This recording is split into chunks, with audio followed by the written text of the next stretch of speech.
And we're on right here though. And welcome to the next to the latest, I guess this thing's kind of winding down here. Cox Sports, college basketball coaches with USC Upstate head basketball coach Dave Dickerson. We're just sitting here right now kind of looking back. It's kind of funny all the way back to the media back in October. And boy, things sure did not go as the coaches. I didn't get to vote on any of this. Yeah. The way things panned out, the way the standings were predicted then, and the way they finished, none of them were right. Yeah, I think that's really tough for a Big South Conference to do. I think they look at who were on the team at the end of the year, the previous year, and they try and get a prediction as far as recruiting, what most of them will transfer for. And so no one saw the fact that High Point was going to be the best team in the league until the season started in November. And they didn't lose a game. They haven't lost it, but they didn't lose a game from December 19th until we beat them.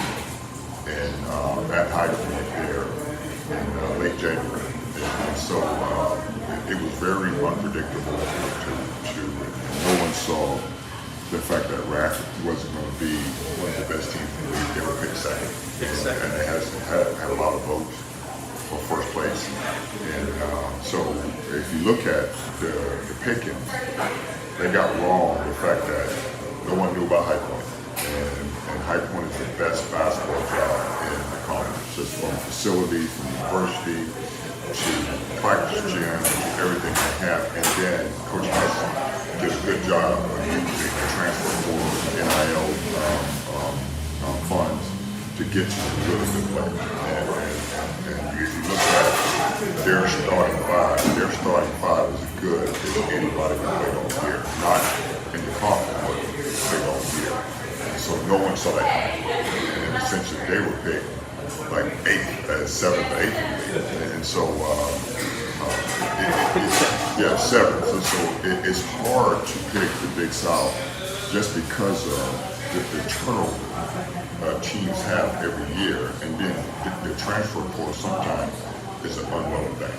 Well, I mean, when you look at it too, from positions, let's see, right here, from positions 5 through 9, we're separated by one game. Separated by one game, and so we just looking at our situation in our season. We didn't play well the first game out against Asheville, and they really got us in that game. But every other game was 1, 2, 3 possessions away. And then on the last day, we needed High Point to beat Longwood at Longwood, and that had taken us to 7th place in the league. So the league was as competitive as I've seen since I've been in it, and it shows with the rankings, it shows with the players, it shows with coaching, and I thought from a coaching standpoint, this league was very well coached this year. I think that you only had 2 games in conference play, losses that you had by double figures. Yes. And that was Asheville and that was High Point when they got flicking. But you ended up having like either 6 or 7 games that were within 1 to 2 possessions. And I told our guys that, I thought our guys did a good job. Even though we had some we played a lot of close games, we had some really tough losses. I thought our guys and our coaches did a good job of staying with it and giving ourselves a chance to win and giving ourselves a chance to come back every practice. Because sometimes when you're not having a great year, it's hard to come back to practice on that Monday.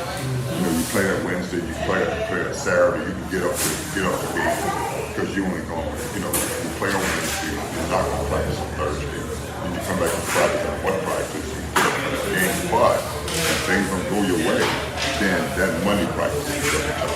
And I thought our guys did a great job with that. And we played good basketball at home and on the road.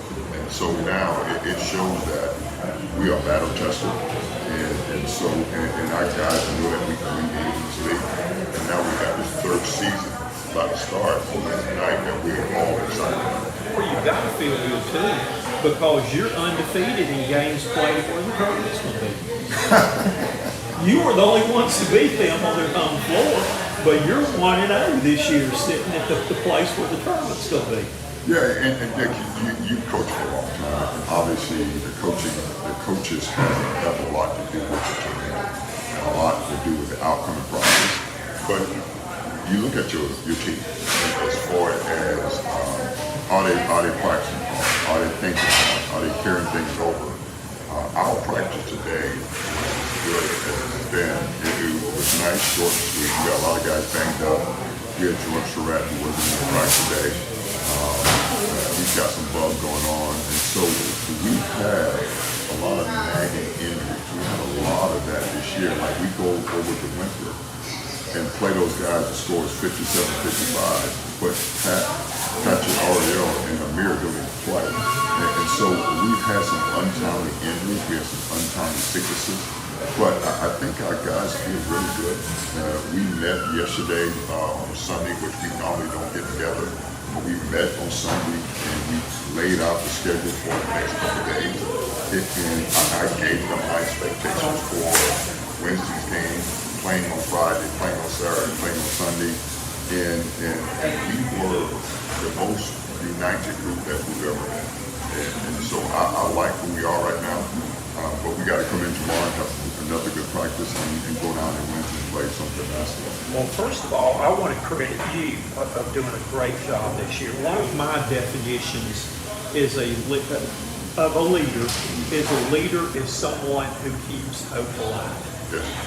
And I think you have done that, and I think your veteran players this year have done that also, because gosh, y'all had about every kind of bad luck you could have. You have seen it. You know, last year PC was that team. Exactly. And I guess y'all inherited that this year. Maybe you're getting it all out of your system this year and all like that. But I mean, it even went down to where High Point makes a great come from behind to take the lead in the final seconds of that game you needed them to win.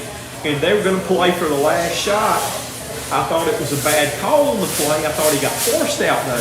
But their play dribbles the ball out of bounds, and then Longwood makes the miracle play that they need to get the ball to get in. Yeah, and I appreciate you saying the kind of words, because with my experience, we just had some unfortunate things happen this year, and 3 years ago and 2 years ago we did, and we finished in the top half of the conference, and we gave ourselves a chance to get to the conference final. And so I understand college basketball. I understand sometimes the ball don't bounce away.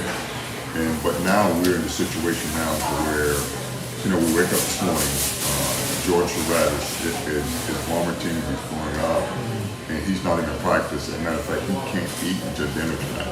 Wow. And so it's one of those things where I told our guys, there's this saying by this great general back in the war. He said, "Darn the torpedoes, full steam ahead." Yep.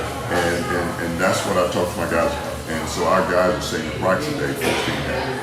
And so there's going to be some ups and downs and peaks and valleys when it comes to a basketball season. But for us and for everybody in our conference, this is most important, because nobody's assured of the NCAA tournament bid.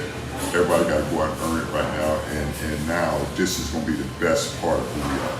Well, you were part, you mentioned that, of the Maryland program that made a run. Oh, yeah. That nobody gave y'all a chance in that thing that made the big tournament run one year. And I can think back to a story of the SEC.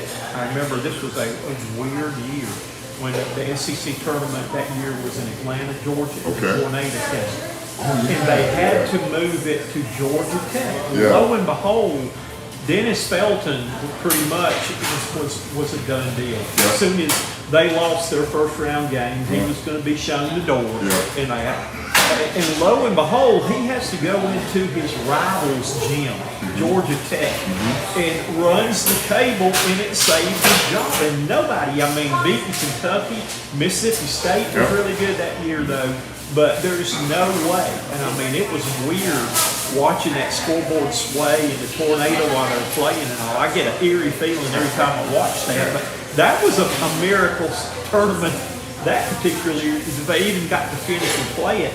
But the most unlikely team that everybody who was the worst team by far in SEC ended up winning the game. Yeah, I think if we can get healthy mentally, emotionally, and physically by Wednesday night game, we have a chance to beat our team. Now, obviously, the first game is very important, and you got to win that game no matter how. You got to win it playing great, or you got to win it playing bad, but you got to win that game, right? And so now, it's not back to back to back to back. We got a day off, and we got a day off, and then we don't travel. So we at the site. So we're good to get our rest and get ourselves going. But the most important thing for us is to don't worry about the distractions. We're on spring break right now, so there's no distraction on campus. We just got to make sure that we have a mind right, game right. I talk about mind right, game right, and go in and play our best basketball because. If you look at Winthrop, Longwood, Presbyterian, Charleston Southern, Radford, you look at us, anybody can beat anyone. And so I'm excited about having an opportunity to have this third season played to be our best basketball season. And again, too, the team you play, Radford, during the regular season, you matched up really well with them. Unfortunately, you got beat on 3 out of the corner at the buzzer up there, and then you came back and took them by 9 in the Hart Center. So again, this is a team that both times you played them, you played them pretty well. Yeah, we were locked into both those games, and obviously their best player, Smith, hit a big time shot in the corner. Wide open 3, and he made it. And I blame my defense a little bit, but in the sense that some guys missed that shot, and he made it. And so then we came back to the Hodge and really got about 15 there, and played really well from start to finish. Now wasn't perfect, but I thought we played well. We had our best game as far as assist to turnovers. We had 20 assists and 11 turnovers. And the ball just was popping and moving. And our guys never got down on themselves. They stayed up and they played really good basketball against a really good team. Yeah, again, that was a good win. I think you ended up winning that one 78-69. Yeah, we did. So that was a good win right there. So, what things, looking at the third game, this is going to be the rubber match there. What are some things you see, that you feel like that y'all have learned from the 2 times you played in the first time? Well, Radford, 3 guards,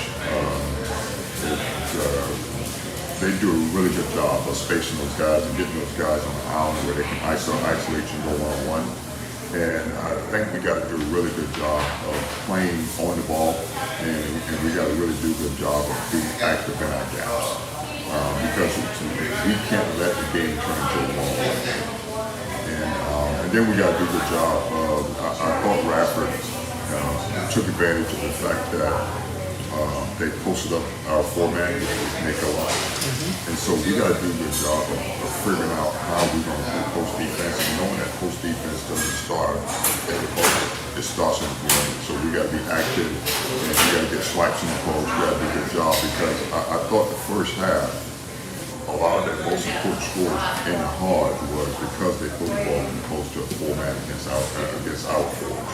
But now we got to make sure that in the second half we did a good job of making adjustment, and we denied the ball in the post. And so now they had to figure out another way to score. And so for us, it's going to be defending, rebounding, taking care of the basketball, but also having that offensive toughness and that offensive balance and that offensive selfishness that we got to play with, because when we're playing with good ball movement, good body movement, I think we can get anybody to play. I think you did too. That's the thing. A lot of people don't realize too that they think that, well, he's not playing good post defense. Well, a lot of that comes too by putting pressure on the ball, or not giving that guy a good view or good angle to get it into the post too. So, like you said, it's kind of a 2-way street. Yeah, post defense for us, we talked about today, we did some drills to where it starts on the perimeter. and to where we're not going to let them get a good look in there. And the post defense gives you a chance to get your primary defense, your primary defender, in your weak side defensive position, and because it's not a direct pass. And I personally think that the hardest pass in basketball is feeding the post. Oh my goodness, it's definitely gotten hard to do because a lot of people don't work on it. Right? You're right on that, though. And you know, from being in the post and you're playing down low too, that you got to be together plus two. The post player has got to give a good hand target or where he wants the ball, and you don't want to throw it down low. You don't want to get it up too high. But that is an art, and it's kind of interesting that I watched your women's team play this year and was with the games I broadcast for them, and was most impressed of what Jason had done. They feed the post as good as anything that I've seen this year. That was an art. I thought they did. Yeah, he worked on that a lot, and his offense is ran through the post, and he has some very good post players. And our women's team done an unbelievable job, and they were picked preseason sixth as well, and they finished second in the league, and they were at one time winning the league. So Jason did a hell of a job, and he should be coach of the year. That's who I would say. Yeah. All right, we're going to look now too at some of the other things on our report card here. This was the preseason picks for all conferences. Oh wow! Let's see how those panned out. They picked Drew Pimbers as being first team, Halford from Winthrop. They had Nicholas from Gardner-Webb, and they had two from Radford, which is kind of interesting right here. They had Smith and Antoine both on there. And then the second team that on there, you had two on the second team. You had Bailey at Broadnax, Harrison from Winthrop was on there, Kelly from Charleston Southern, and McMahon from Winthrop. All right. I'm looking down the list right now, though, and I don't know if you voted or anything like that. Who you think would be the 10 possible players on the postseason all Big South team? Well, the player of the year would be Drew Pimble, and the defensive player of the year would be the freshman from High Point. I thought he was phenomenal. I thought he was phenomenal as far as his interior defense and his ability to protect the rim. And I think the rookie of the year, I have no idea who that's going to be. We didn't have a lot of freshmen in the league that played really well. He was a freshman. I think he would get that. Yes, I forgot. He was a freshman. He at one time had won it, and this was still maybe midway in the season, just making the turns. He won 17 as freshman. I forgot about that. Yeah, so he's going to win that. But the top 10 players, I can probably give you 7 of them right now. I think Pember is going to be two-time player of the year. I had him or a long shot would be Miles. Miles got hurt. That affected him. I think Miles is going to be 2. I think Hamilton on their team will be 3. I think Nichols at the Gardner-Webb was really good. I think Trayvon Nex is going to be in there. I think Tapper is going to be in there. I think Nate Napper at Longwood made a big push at the end. He played great basketball, and I think Smith is going to be there as well. But I think Reddish from Presbyterian, his leadership and his toughness was unmatched by anybody in the league this year. So I think those guys will be in there a lot. And then you got Gifford.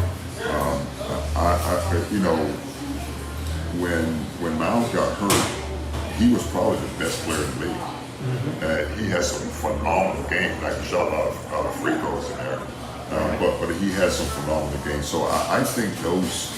This is my list. See what you think on what I had right there. Though. No, I was looking around for my awards. Nobody asked me to vote, but that's my vote. Right I love you, Les. I mean, I think those are the guys that we talked about in the staff meeting today, and I think Napier played well down the stretch, and I love Reddish, and Smith is a good player, and Pember with his stats, I don't see how he's not going to be Player of the Year, and those two guards from High Point were very good. But I think the kid Hamilton now, nobody had a game like him this year. After we beat him there, the next game he had 30 points at halftime.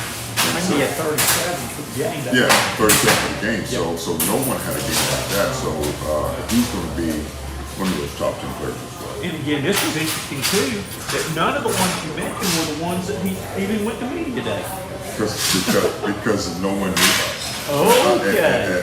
Everyone knew that High Point has some resources and they can get some good players, but no one really knew how they were going to play together and what impact they were going to make on the league. But Coach Huss did an unbelievable job. I thought he was talented. They were the most talented team in the league. And up until about a week ago, they played as good a basketball as anybody in the league. Well, I did not realize, because I tuned the game late that they had on Saturday, and it was late in the second half, and I kept looking at him, and I said, man, that's a tall guy. He's tall enough to be, it's not Coach Huss, tall enough that saw when he got thrown out in the first half, he got teed up twice, and he got ejected, so even his assistant coaches were tall, so. Yeah, Coach Johnson, Coach Norrie, and I were recruiting. And we tried to follow the game through our phones. We did a school visit in North Carolina. We went back and saw a junior college game. And on the way back, Chris Locke, my coach, texted everyone in our coaches group text and said he got thrown out. And he got two back-to-back texts. Yeah. Well, that goes back to my old philosophy I talked about. Back in the day when you got three, my words when I got that first one is that's the first one you got right all right. So him being a new coach, he may not have realized that. He may have said that too. Then got the heave-ho. Yeah. I never got the heave-ho. I knew you would shut up. I never got ejected from a game. Now, back again, when we had the leeway of three before we got that, I got my money's worth on two. Okay. But I actually mellowed in my old age. I did not get as many that I would kind of just take it easy with them, because most of the officials, I had a pretty good rapport with the officials. That I remember one time and was coaching a game, and we were playing at Rock Hill, that area, which you probably still get bad calls. You can't talk about up there. But the calls were awful. And one of the guys calling my game was a friend, a guy that I really respect. And he was from Gaffney. And I said, Donnie, your two guys, they're killing me tonight. You have got to give me some help. They are killing me on the calls. And he said, I know. He said, I didn't get two good guys to work with. But I said, please, you got to give me some help. I'm getting killed. And he admitted that too. And I used to tell my players that if you can go out there and you can play a perfect game, not miss a shot, not turn the ball over, and play a perfect game, then you got a right to say something to the referees. But if you can't do that, then you better keep your mouth shut. Well, I don't know if this is an indictment of our officials in the league, but I went to a junior college game on Saturday, and one of the guys that have had 10, 15 games this year was refereeing that junior college game. I know they're having trouble finding officials everywhere. High school's even worse than that. Yeah, and so I think we're in a situation where we're in the ACC distortion with the ACC and the Colonial, and I think on Wednesday we do a good job of getting good officials, but I think on that Saturday everybody thought about it. But the officials were up and down this year, but I thought at the end, they were much better than they were at the beginning of the conference season. And it was, like you said, it was interesting there. It was frustrating for me as a coach to sit and watch the things and the calls and I know that, that even the game that you won, just the last game against PC, you're sitting at the 12:08 mark and you've got 10 team fouls and they compete. I know. I was taking notes on that.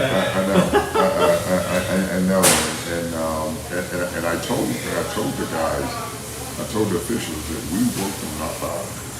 And now you telling us that our work was in vain because look at the foul total. But we came back at the end and made some big free throws and gave ourselves a chance to win that free throw. And the good thing about it was, oh gosh, they double bonus the rest of the game.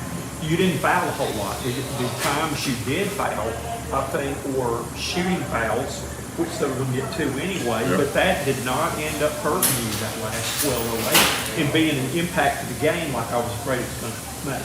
Yeah, we were going to win the game, and I thought our energy was really good, and I thought our resolve was really good, and I thought Jalen Brazil has been playing as good of a basketball as anybody that plays since I've coached at Upstate.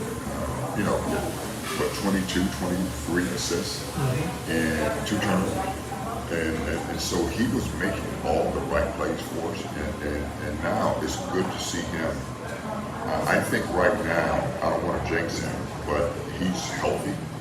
And now with his health coming from that Achilles injury from 2 years ago, last year, now he's playing the best basketball, and so now we needed a good decision maker, and we needed someone to get the ball to the right people.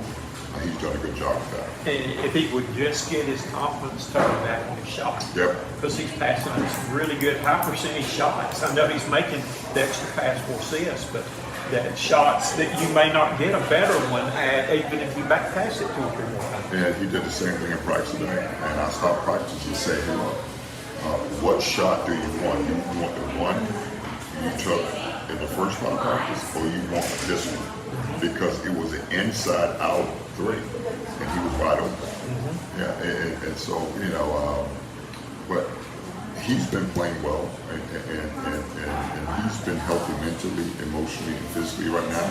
And so now we just got to keep him on that trajectory because he gives us something that we didn't have before we started playing good basketball. And again, your point guard is a key position. He's the one that makes it run. Absolutely. And you go right there. Yeah. All right, let's see right here.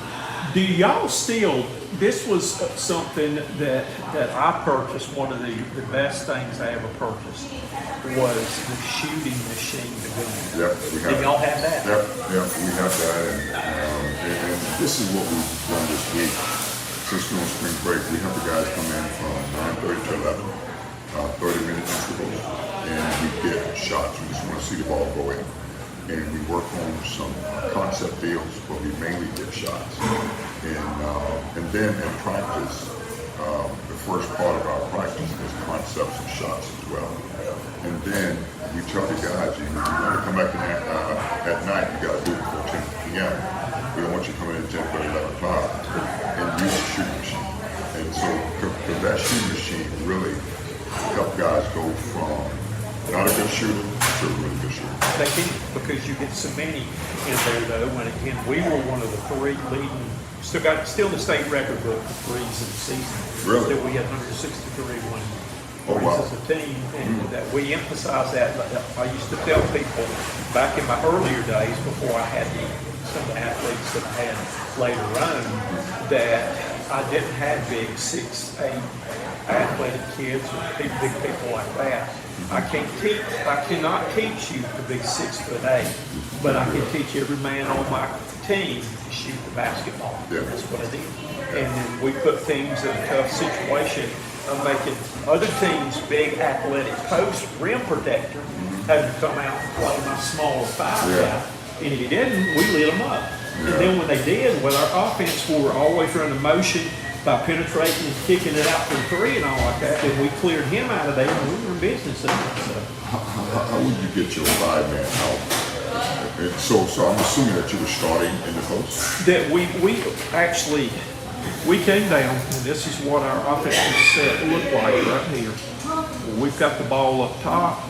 I've got everybody outside of the arc right here. Okay. And we double screen down when he comes down here both ways. And then when so he can try to beat his man, and this is kind of like what Johnson from Charleston Southern was doing. Yeah. That if he can beat his man off the dribble and go to the basket there, then we got to play up top. But see, everybody's going to end up being in this position up here, up top, because let's say he passes it over here. If he passes it to this guy who comes up here, then he immediately goes and screens. So this guy's coming off a staggered double screen to replace up top there. Oh. So all 5 guys touch the ball on the offense, but let's say that he goes and tries to beat his guys, and this man right here helps, then we kick it out. We got a wide open three. Yeah, and I'm assuming after the stagger screen right there, you guys face off that as well. We do. The rule was that we put all 5 of our men had to be outside the arc. And I even on my court filled in and painted this red all in there so they knew where to line up.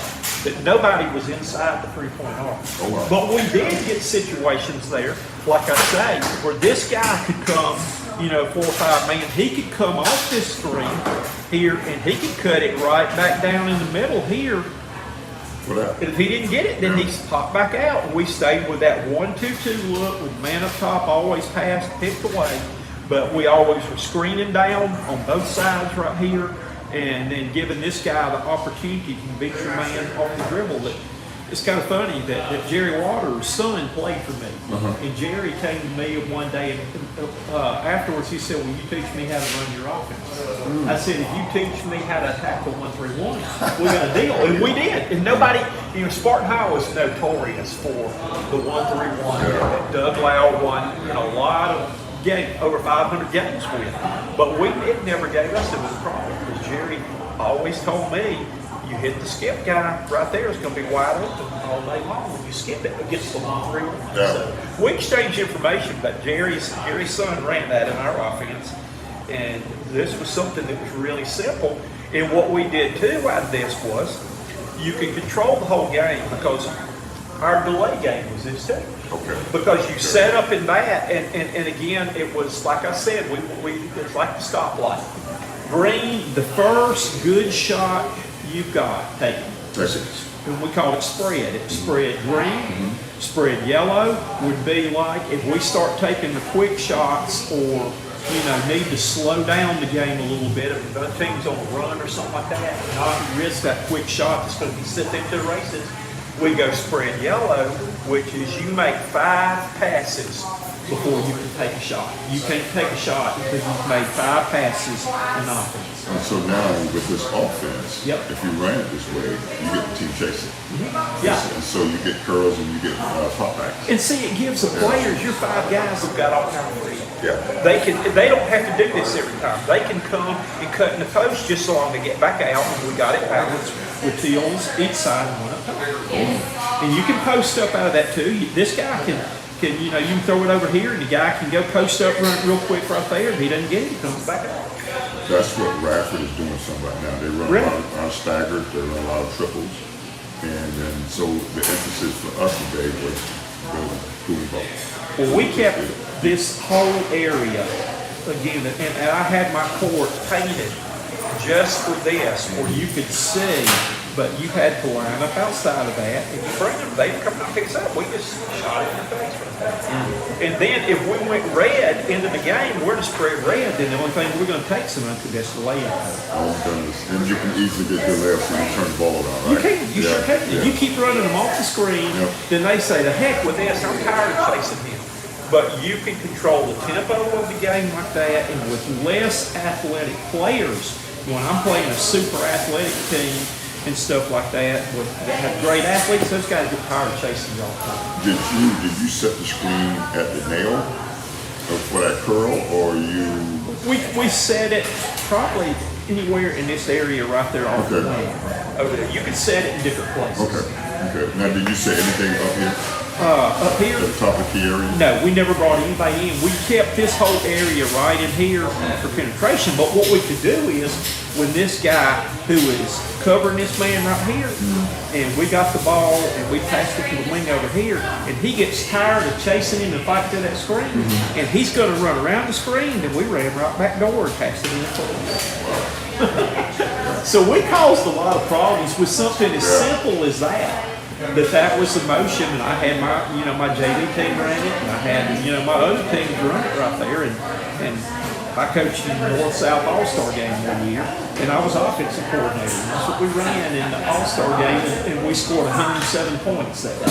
Well, I was really ask you that. How many points did you average during that season when you ran that spread offense? We were probably a team that we're scoring 70, 80 points a game. But if we were playing a really athletic team and didn't want to get into a track and meet with them, then we would beat them in the 60s, maybe 60s. I think we scored at least in the 60s every game. But I think we averaged about 78 points a game running that offense. Well, if that's the case, if you want to get the game in the 60s, now you got to get it from side to side. Yeah, and you run a lot of yellow on that. But the other thing was too that we had not only good shooters, but we had good free throw shooters. Yeah. And so they get fouled a lot on that driving to the basket. And again, these teams get tired of getting picked every time with that. The big problem I had, sometimes we didn't do a good job of picking. So we had to spend extra time. And again, I didn't have those trees I could plant out there on the court to practice. My son is probably the best screen on the team. And when he screams, he hurts guys. But he's a good screener though. Well, that's like when I played JV ball at Spartanburg. I led the team in block shots because Did you? I was one of the smallest ones of the team. But when the guys got the ball, I always helped backside and would block them. They didn't see the team. Okay. So that was kind of interesting. But it's funny we were talking about the gun, that we had that and we used that a bunch. And I had a player for me, the guy's name, I'll never forget him. His name was Blake Buchanan. He looked like Ernie Douglas on My Three Sons. And so we ended up getting him, but the kid could shoot the ball from the volleyball line. He looked like when you walked into the gym, he was not on the all-airport team, he looked like the manager. Yeah. But that kid was the best shooter that I had ever coached. I mean, he would shoot from the volleyball service line out there, and they'd look at him and say, we'll give you that all day long. Yeah. We make it all day long. Yeah. And I remember one time we were going to play Union that night. Union had Trevor Booker that played the NBA, played that team. We never lost Trevor Booker in the 4 years he played at Union. Really? But we went down there, and Blake came in during lunchtime the day of the game, and he got the gun out and went in and he shot during his school lunch. He went out and put 300 threes up during lunchtime. We go to Union that night, and he makes 11 threes in one game, and the 12th one, that tied the state record. I wish I had known because I was sending him back out there, but even though we were winning big. Yeah. But he made 11 threes in one game, and his toe was on the line in his 12. But and that kid right there, he loved the gun. He practiced that. That kid made 83 threes in one season for us. And was the most unathletic. Again, you looked at him and said, this kid can't play. He's the manager. But, I mean, we had to play a lot of zone because I couldn't play man with him. He couldn't cover me today. Well, I can tell you what, he had a quick release. He did, and he had that thing.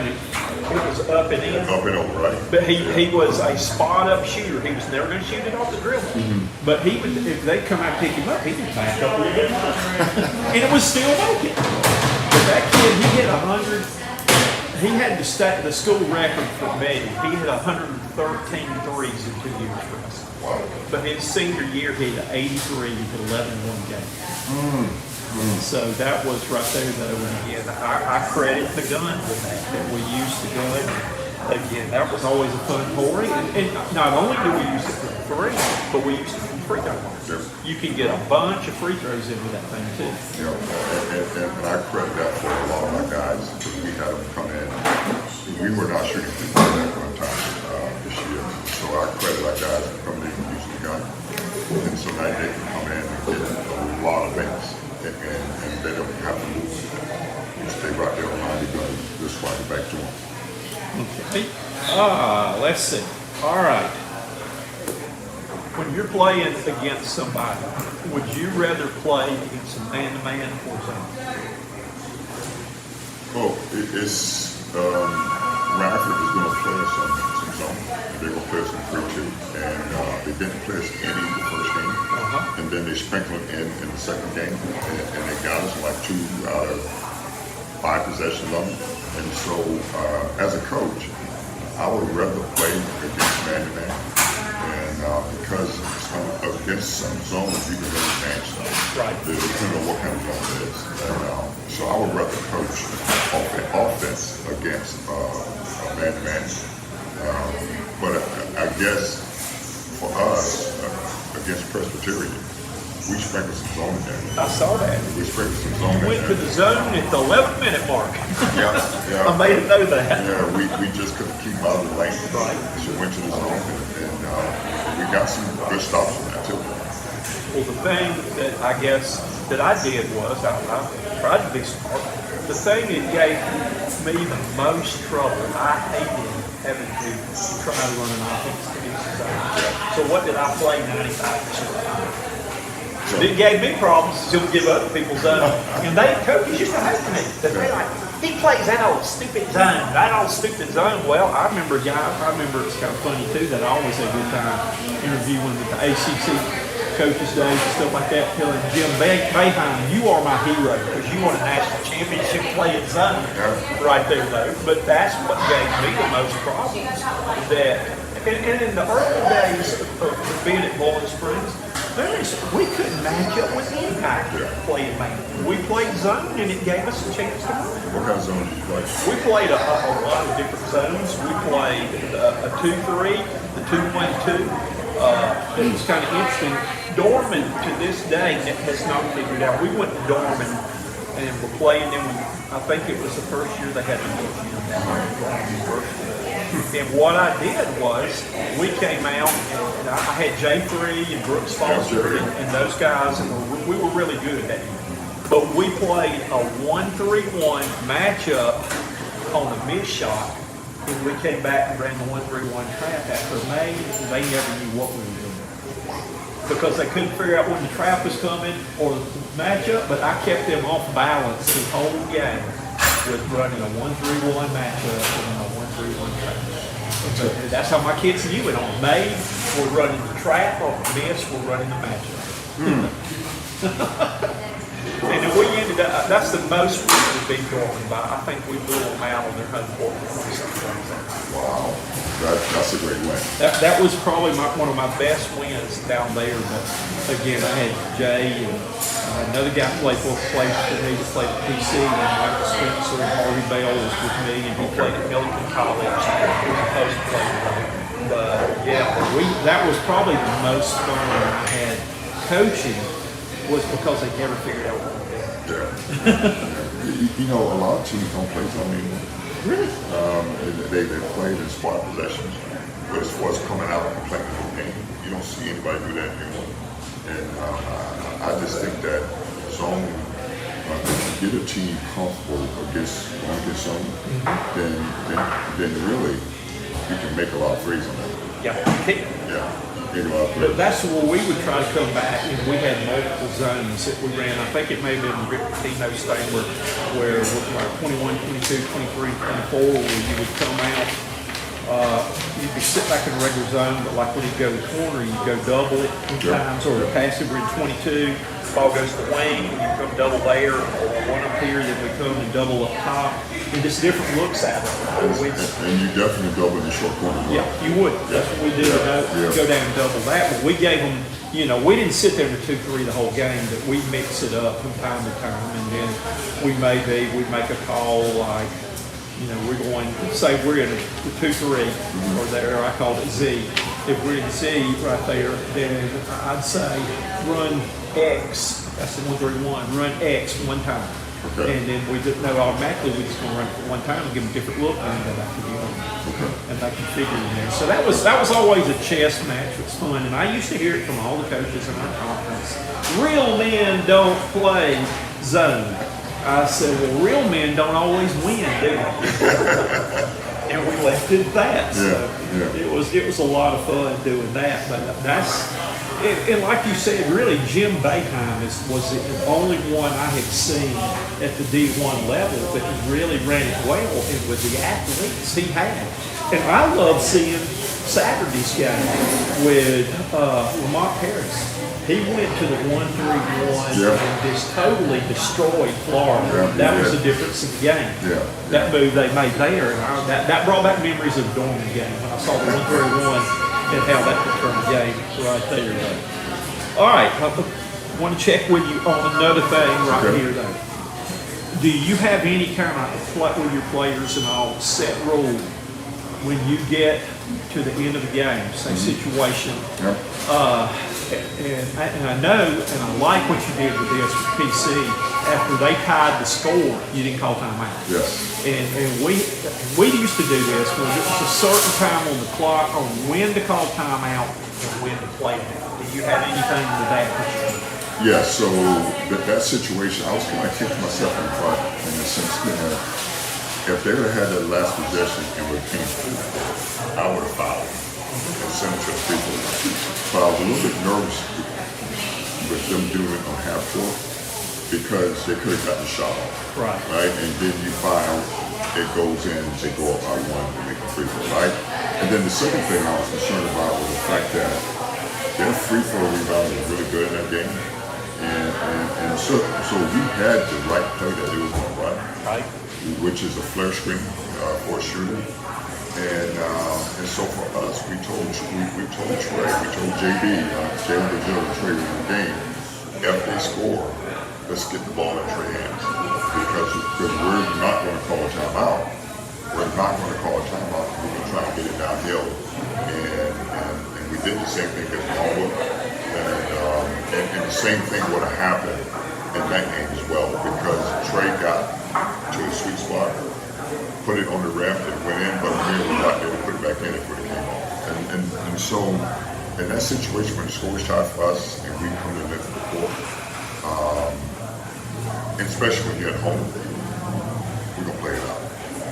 That's kind of that's what I was wondering on that too. That our players always knew that if we got down, if we had 12 or more seconds, we had to go to the court. We probably set it up.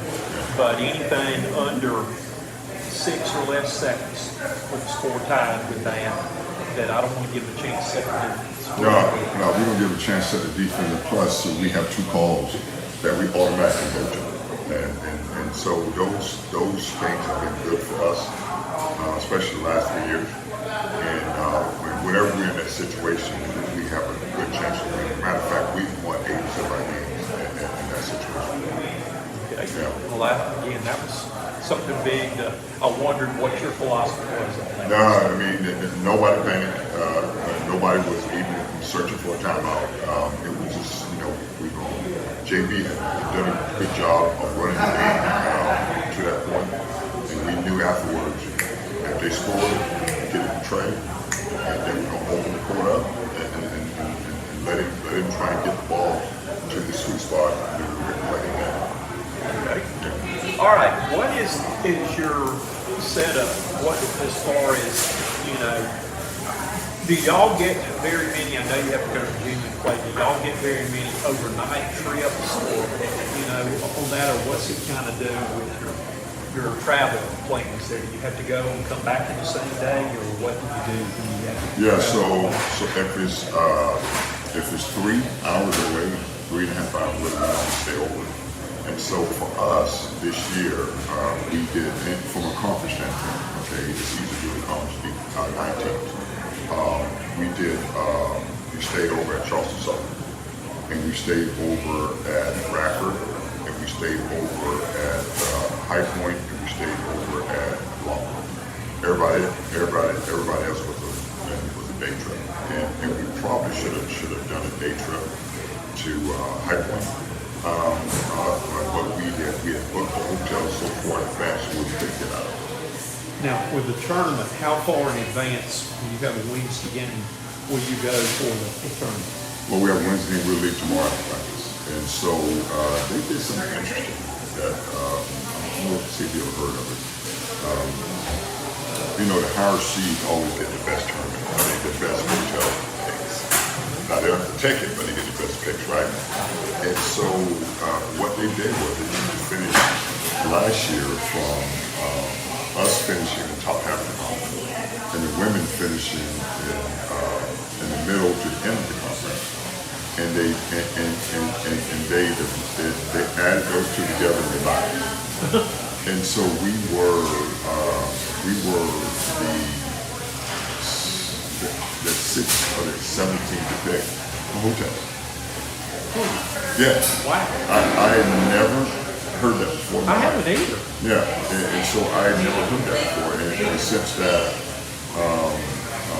from a hotel standpoint, everything, like, I never asked those questions until this year, because you know, in Charlotte you have a plethora of good hotels, but in High Point, you know, everybody wanted to have a stage closer to the arena, and make the most while they have a great game.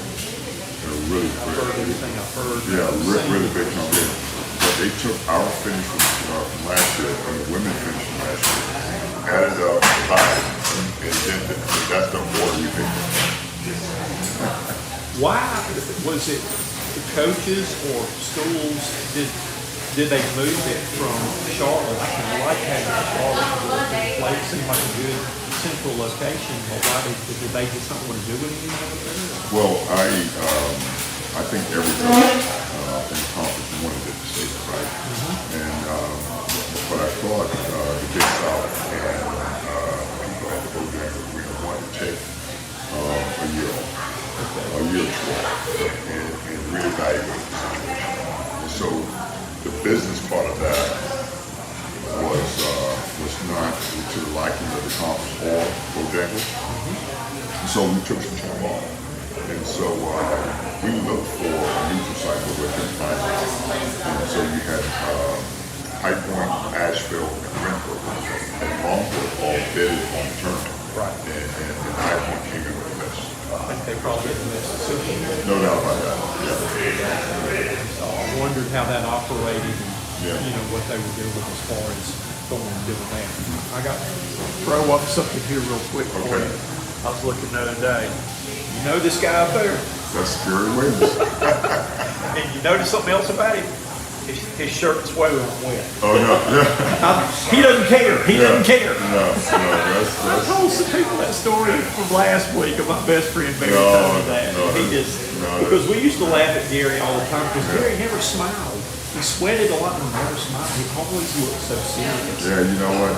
He's smiling now, though. He's having a great retirement. What is he doing? Is he still involved in basketball? He's still, no, he's not involved in basketball. What he does is he's one of the primary major guest fundraisers for the University of Maryland. And he's a consultant for fundraisers. Okay. And so he's staying busy, but the one thing he told me when we left the basketball, he and I talked, Coach Rizal, matter of fact, his memorial is today in Virginia Beach. And so if we would have got that first one by, I would have went to the memorial because he's probably one of the most important coaches I've ever had in my life. And but Gary said, Dave, the one thing I can do, he said, I still play golf. Well, I imagine he needs to get together with Roy Williams. I think that Roy plays all the time. Yeah. Some of that I used to enjoy when we would go up for ACC football meeting days. Okay. That a lot of the football coaches that we had a media golf meeting, and some of the guys up there like Frank Beamer and Paul Johnson, those guys were serious about their golf. They got out and played with us and all. It was a lot of fun. So, are you a good golfer? I used to be like about a 7 handicap, and I wore my rotator cuff, and I lost 23% of the movement of my shoulder and there. So that has really affected my swing distance wise and stuff like that. So my scores now are probably, I always cheat and put them 18 and stuff like that. But I enjoy playing. I go down and play every year when Steve Spurrier was head coach of Spartanburg. He had a meeting with golf camp. And he used to play that, and now Shane Beamer. Okay. But one year it was really neat. They had football media days. One year Pinehurst. I got to play Pinehurst course there. That's where the media golf tournament was on Pinehurst there. You can't beat that game. No. So that was pretty neat on that one there. And I enjoy getting out every chance I get. As a matter of fact, I told you before that Coach Tony and I have a show called Two Old Parts in a Car. If we videotape it, I take my camera with me like that, and we go around, we play a round of golf, and in between holes, when we'll ride to the next hole, we'll film a segment right there, and we'll throw stuff about, what's going on today? Well, who do you think's going to win the NCAA tournament today? Or we're going to a rock concert.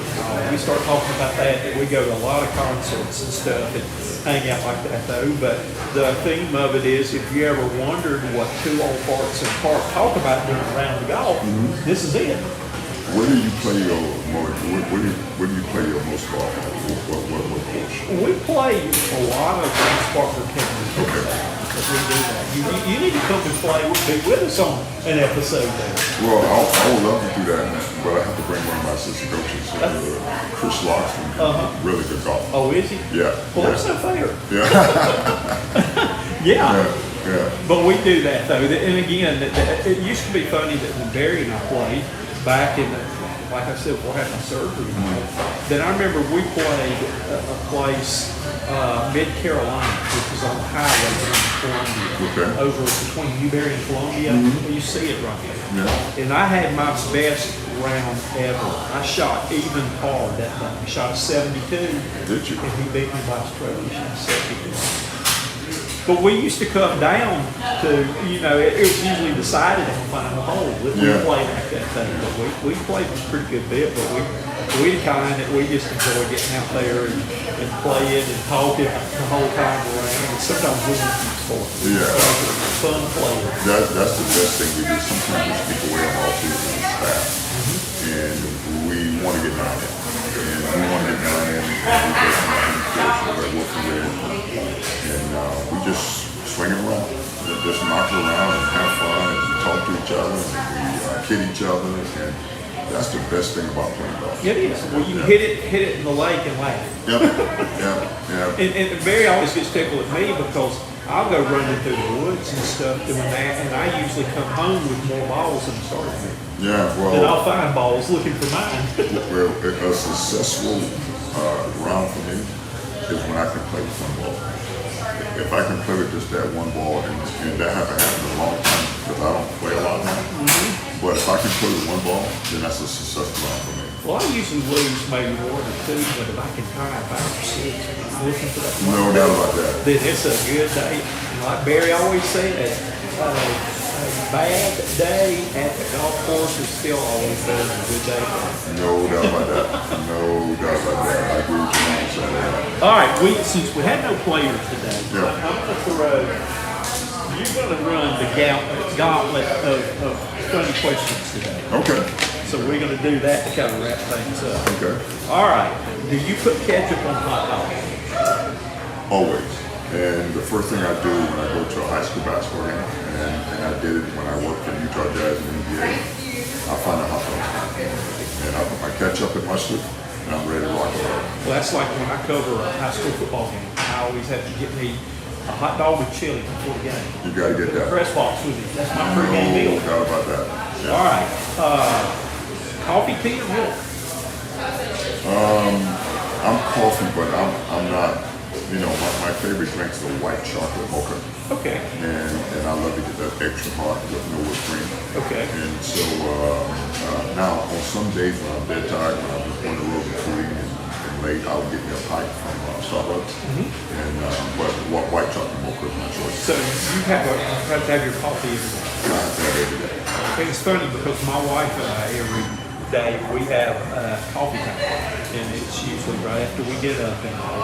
But that's our fun time that we'll either go in there or for Spotify we put on, she puts on instrumental hymns, Okay. church hymns, Yeah, and yeah. all. And that's what we have our best discussions, or we go back and talk about the good old days. We talk about just sit there, drink your coffee, and have your daily talk. So Yeah. it's good stuff. And so what I do, I leave home and I go, I drive to Ingalls over in Inman, and I get my white chocolate mocha, and I come into the office, and I'm on close the door. I have my white chocolate mocha, I have my bagel, and I have my protein shake, and then I'm ready to rock and roll into lunch. Yeah. So your white mocha, there you come out. Is that your favorite coffee? That is my favorite coffee, by far, yes. My favorite coffee, and I look forward to this, when the time is set in the fall, is my pumpkin spice coffee. Man, let me tell you something. I love that drink. I love that drink, and I normally get it 1 or 2 times in the fall. But my white chocolate milk is the best. Well, I drink my pumpkin spice 3 months in a row a year. It's okay. September, October, November, December, maybe 4. I love that in there. That's the best. Pumpkin spice creamer, Yeah. that's delicious. That's the best, yeah. All right, let's see what we got here next. So, what's your favorite kind of food? You know, I don't cook, and that's one of the things that I got to get better at in off season. When I lost my wife, and I just haven't learned how to cook yet.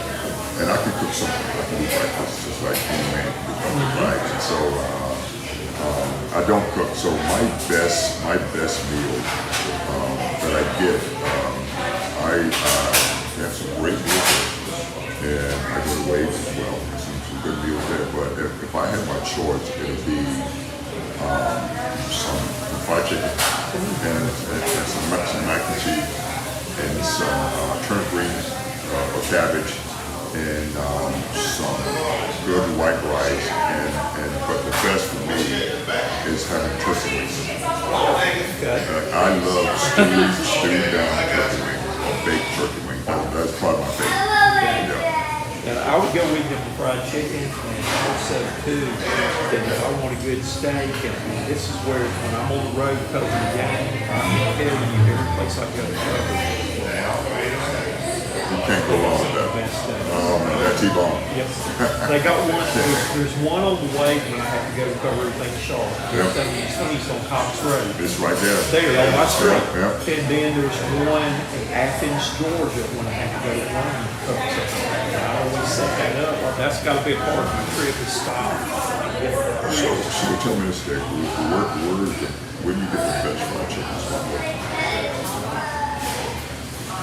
That's hard. Now, I love fried chicken. I think it's Yeah.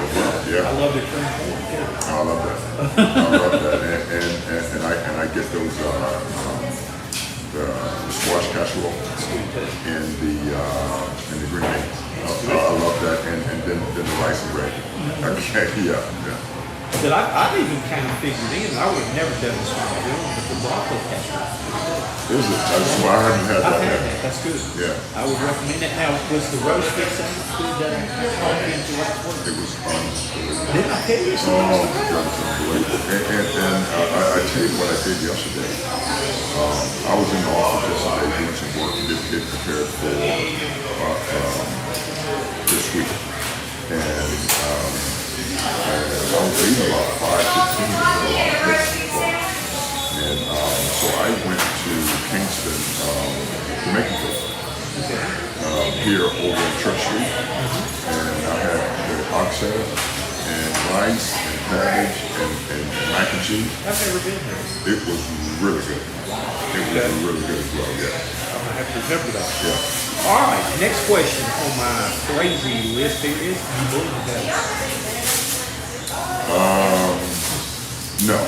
Okay. No. I don't know if I do or not. Yeah, I don't, yeah. All right. You've answered this one already. What do you drink in the morning? Coffee or water? Drink coffee. Drink coffee. Can you do 100 push-ups? Not at one time. Okay. Not at one time. It probably took me 24 hours to do it. I could do it in a year. I'm still in shape, and I still work out regularly. But I'm like you. I have bad shoulders, and if I try and do it back to back, it'll be too much for me. Well, I've got every day my shoulder hurts and my neck hurts. So when I went on my big diet a couple of years ago, that I was type 2 diabetic, and they put me on insulin, which I did not like. Insulin made me gain weight. Also, the insulin triggered a bad case of shingles all over my stomach. And I had that pain. The nerve pain lasted for over a year. But they had to put me on steroids for that, which my weight ballooned up to 254 pounds because of that. And I finally, I had to go buy new clothes. I couldn't even, I was like a 42 waist, and had to get a 48 sport coat, and I was miserable. And I went to the doctor and I said, you have got to get this weight off of me. And he gave me a prescription. It's called phentermine. It's a controlled substance thing that is an appetite suppressant. Okay. And I took that, and from my days of being a PE teacher, I put together an exercise program, and my wife helped me with my diet. I gave up fried foods, pizza, and all the bad things. And I said, my wife had told me this was like in March that we talked about that. She said, maybe by Christmas you'll lose a few pounds. And my doctor said, well, you know, your average weight for your age and your height right there is you should weigh 179 pounds. And I said, there ain't no way. I said, let's be realistic.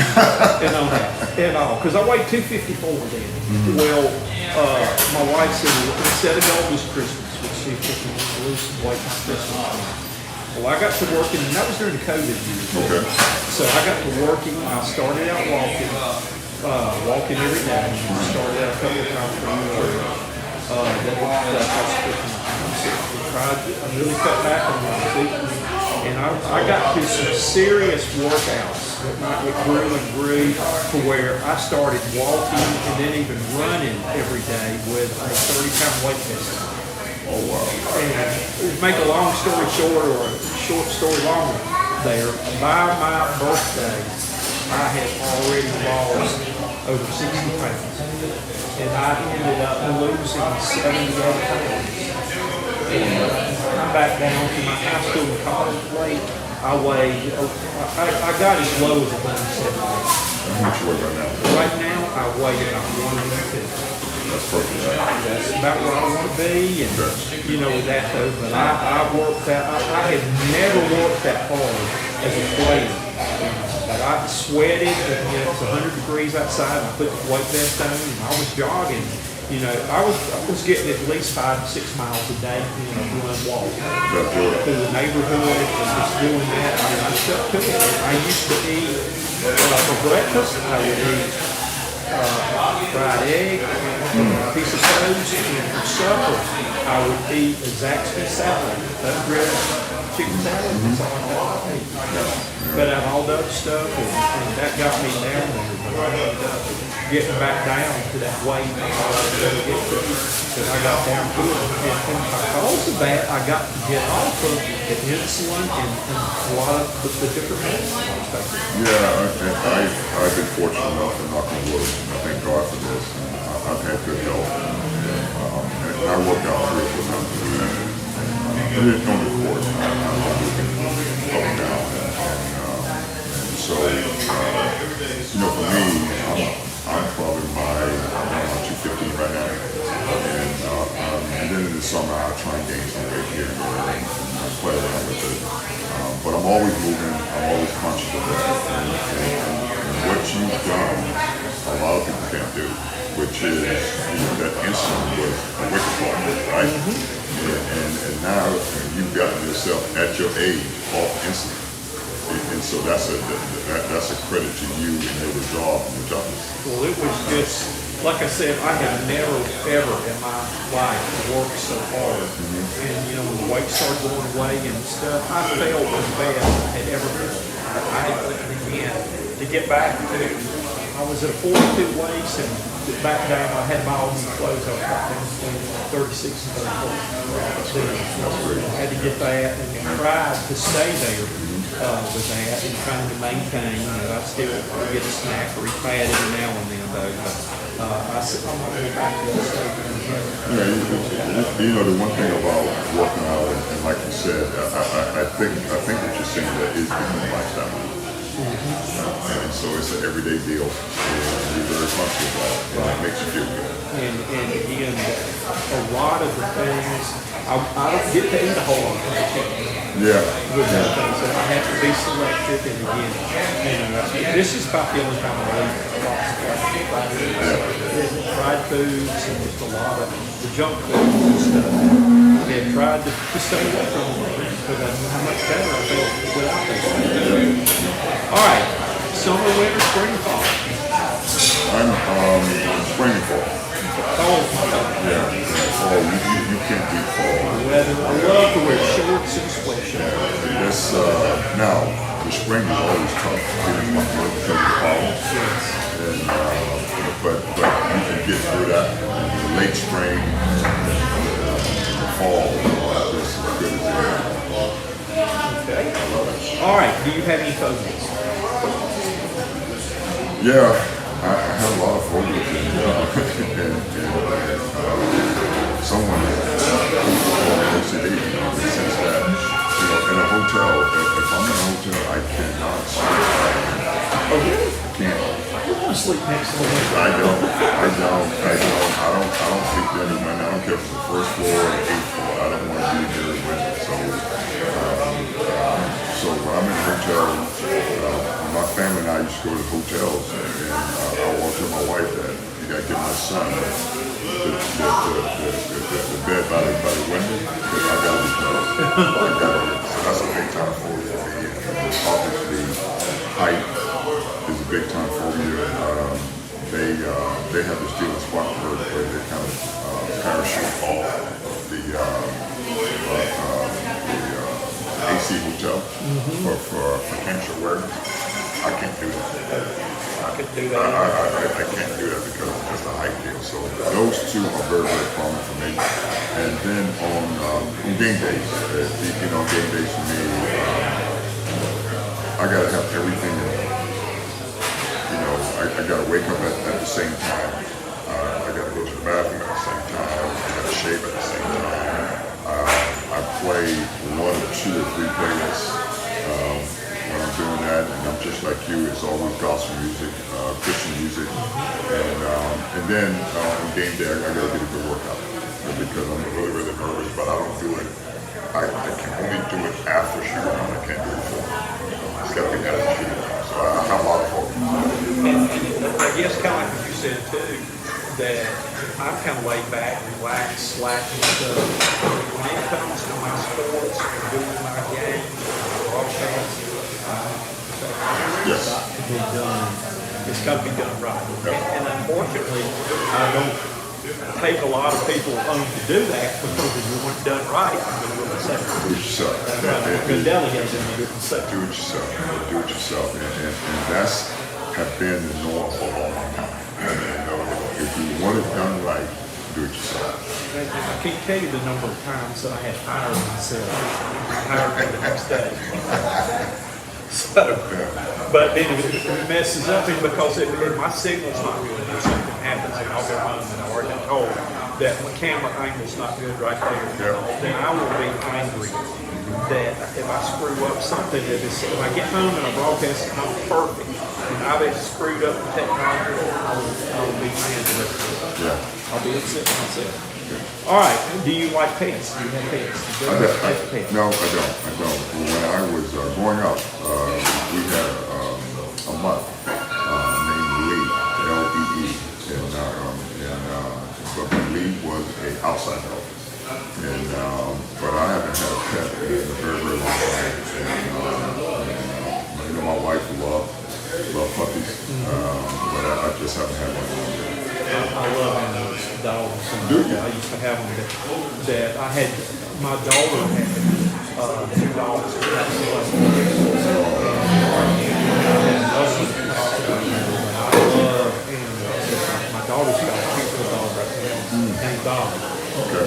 So Dolly's coming home with my daughter's coming home next weekend for a couple of days because I get to play with Dolly. She jumps up and sits in my lap and gets my things. That's unbelievable. And I love playing with the dog. My daughter gets some break because she has that. The dog sleeps with her, hogs the bed. Dolly can get away with more than me. And that's my grandpa. I spoiled her like a grandchild. All right, rain or snow? I've been in the Midwest, in Maryland, Northeast, and Midwest, and the snow is really hard. So I like snow better, but when it snows and ice storms come, that's the worst. I don't like ice. Yeah, I like snow, but the rain sometimes just takes me out of my comfort zone. I read something, you're going to be surprised by this. I read something about a week or so ago that the state of South Carolina this year is the only state in the United States that did not have any snow. We did not have it. You know, Florida even had nothing. Hawaii had it almost. We did not have it. We are the only state in the United States that had no snow this year. So you can go back and stump somebody. There's your trivia question right there. Though. I'm sure you can change the tire. No doubt about that. I've had to do that many times right there. I'm sure you can drive a stick. You have to do that. You just answered right here. Have you ever gone skydiving? No. No. And they'd have to knock me out cold and push me out of the plane to get me to do that. There's no way I'm going to do that. All right, what's your favorite color? My favorite color is blue, and so I went to blue. So I'm a turf through and through. So my favorite color is red. Okay. Is red and gold and black and white and one color that I like the best right now. I was at Remington, I did in Ohio State for 7. And so it's that red, black, that scarlet, what they call it. Yep. But I like this green black. Green and black together. The green black, we have some great that black and green outfit. So, but my favorite color would probably be the I think I would probably be in there. I love bright colors. You can throw a purple in there. I've been in the category real men wear pink. I wear pink. I won't hesitate on that. I'm one for blues in there too. Your blazers are unbelievable. I always dress fun. Yeah. That's my happy clothes. When I can wear clothes like that, that makes me happy. Yeah. All right. What's your favorite movie? Oh, my favorite movie is Titans. With Denzel Washington. Yep. I really love that movie just to see how a team can come together. And then one of my best movies I've seen in a long, long time has been Black Panther. Okay. My son and I love the Marvel movies. The Endgame, the Endgame, like watching movies with him and doing something that he likes has been a good thing for me as well. Okay. Yeah. My favorite movie will go down all time is with Gene Hackman. You can't go wrong with Oh that. God! Every trip when we would make the playoffs or we would go have to play a game in college, we always had a charter bus. You better believe on the DVD or something, we played two games every time. Yeah. And my kids kept asking me, they said, Coach, when are you going to ever put the picket fence in? I said, when you bring me to be on the team. I never got Jimmy, so I had to put the picket fence in. But Jimmy was a good player. With that, yes, he was a player. Okay, let's see. Surgeries. How many have you ever had surgeries? I never have. Okay. I had winning surgery. It's funny. I never had any injuries from playing.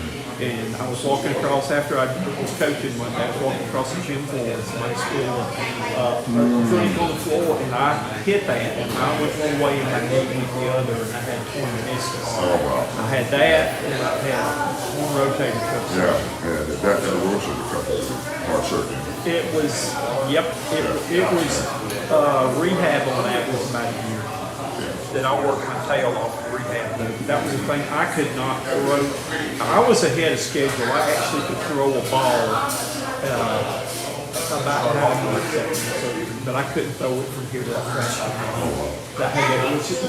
lot of it was fear, but it was just like that. I remember I had my arm strapped to me for 2 months, and I had to keep it in a sling, could not lay on it. But it was interesting though. But I was determined, and I remember I went to therapy on that, and they were working me pretty hard.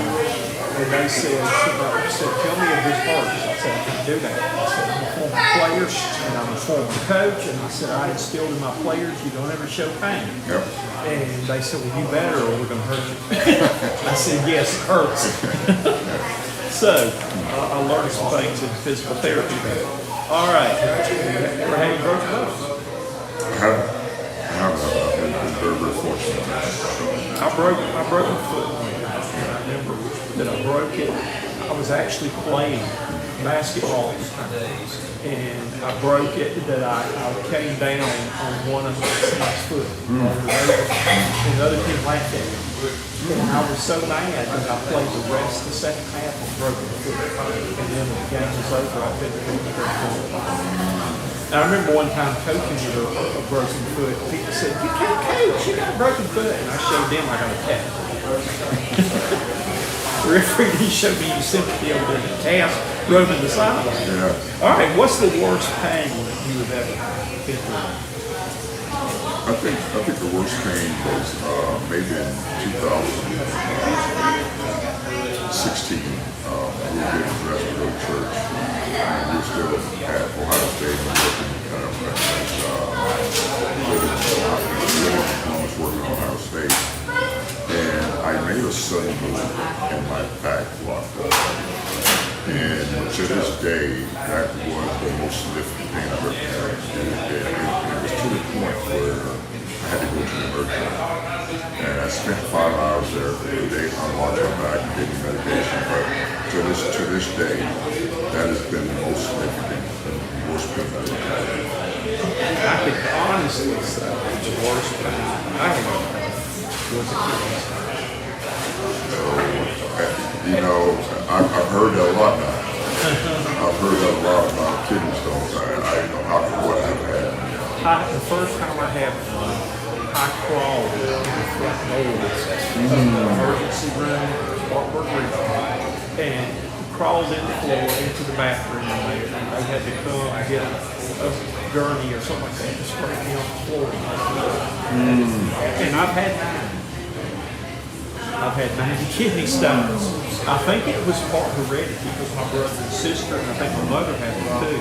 But I found some, knock on wood again, I have not had them in a really long time. But lots of times you get a lot of soft drinks, dark drinks, peanuts, fried food, those kind of things can cause people to perform. But that is the most dying would have been the easier way to add it. It never hurt. And I heard that sometimes passing is difficult as well, right? I have every one of them that I had. It was painful. Yeah. It's bad when you have it and you can feel it move and stuff like that. And I was at school. That's what we went. And just a couple other places, but I would not wish that. Having that's by far the worst. All right, the last thing. Okay. All right, do you like to sing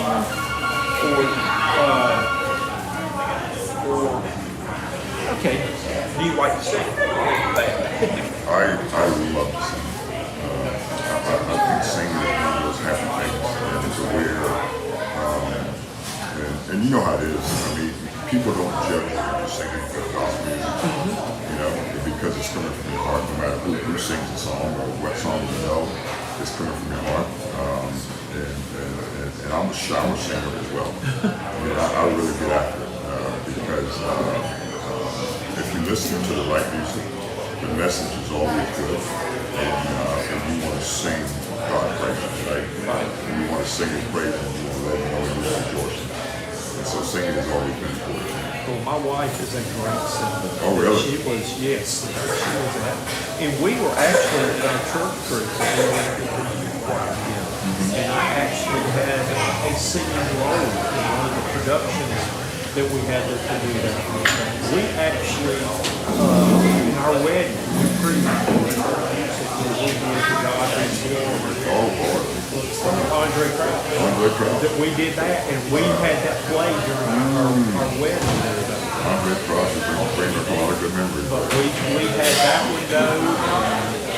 I stopped singing publicly for when we were doing Christmas music when we were in church.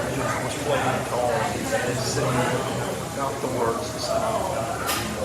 And I never, there was the first verse, and it had 2 or 3, and I just and stopped playing. Yeah. And that's when I semi-retired from singing in public after that. Yeah, you couldn't recover that. Yeah. No, we actually wrote a record together, part of our music thing that was with the record. Okay. Still, and my wife's got a seizure disorder.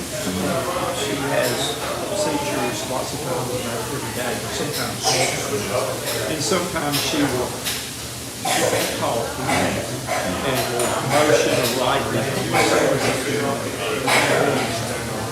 Okay, that's awesome. So we do that sometimes together. Like I say, we'll sit there on coffee and there could be something playing, soft music or something.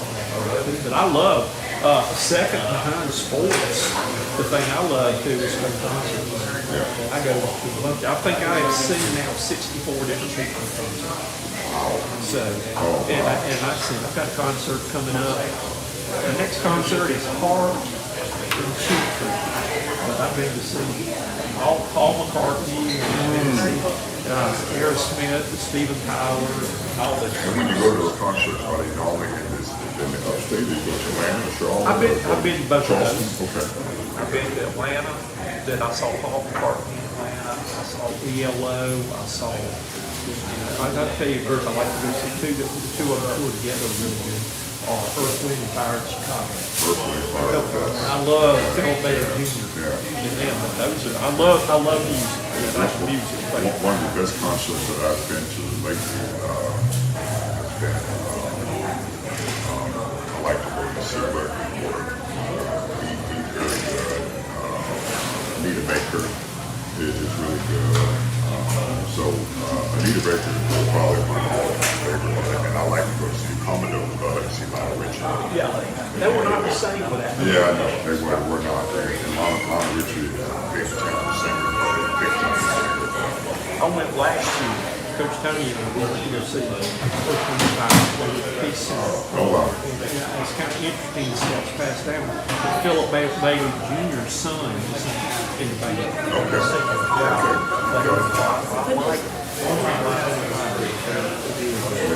I love to go back and watch those groups from the 70s. They're still around. All right, my last thing today, before we get out of here, is pumpkin pie. Pecan pie, it's not even close. And you slap a little ice cream on top of it. You gotta do that. That's word to my grandparents. That's good enough to make you want to drink. No doubt. No doubt. Well, that's going to get us ready here for the tournament coming up there. Looking forward to it. Wish you good luck. Everybody's got a good plan and looking forward to it. And look forward to discussing the trip. I'm looking forward to it. Thanks a lot for this day. Well, you're welcome. Let's see, what have we been having? I don't know. I want to try that Slovakian. Okay. Let's try to do a little piece of Slovakia tonight and do some underings. That sounds like a plan. That'd be good for me. Well, we will be back here next Monday for the Cox Sports Coach's Quarter with USC Upstate head football coach Dave Dickerson. Until then, we hope you have a good week. And on Wednesday, remember, go Spartans. Go Spartans, 8 o'clock. 8 o'clock. Goodbye, everybody.